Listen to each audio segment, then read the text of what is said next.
So yun, mag-wiring tayo ng Euro Model T installation ng two-way alarm. Pero bypass yun sa akin. Wala siyang ah pang start. Yun sa ano, start. Ano lang siya. Alarm lang talaga siya pag ginagalaw mo. Parang pag ginanyan. So yun ang ginawa namin. Ah, eto, eto, eto ano na to, sakit ng headlight. Eto sakit ng headlight to na yan. Sakit na ng headlight, bali, dito kami sumugat sa, ano, sa wire ng motor, wire harness ng motor. Dito. Hanapin nyo lang yung ano nyo dyan, signal light. Etong pula yellow, eto, wire na to ng alarm. Bali, ang sa akin, dalawang yellow, isang red, isang black. Erong dalawang yellow, ikakabit lang to sa ano, sa signal light, left and right. Kahit na, kahit magkapalit yan, okay lang. Kahit magkapalit sila. Basta makabit niya siya sa positive ng, ano, ng signal light. Yung dalawang dilaw ng alarm. Tapos, yung negative niya, yung positive niya, sa Euro to wiring to ng Euro, hindi click. So, ito, sakit to ng, hindi siya dito install. Kasi una, dito namin na-install, nag-spark siya. Pero okay naman, wala naman naging problema. Dito niya siya ilalagay, itong, yung positive ng alarm, yung wire ng alarm.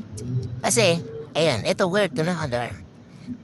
Yung pula niyan, ikakapit niya dito sa harness ng motor na red and black. Dalawa lang yan. Dalawang saksa. Dalawang ano lang. Ito. Hanapin niya lang ito. Red and black. Isa-self-up niya lang itong positive. Tapos kung gusto niyo, pwede naman siya dito ilagay. Pwede niyo rin sa yung itim, itong black. Ikabit na lang sa chassis ng motor para mas malakas yung tunog niya.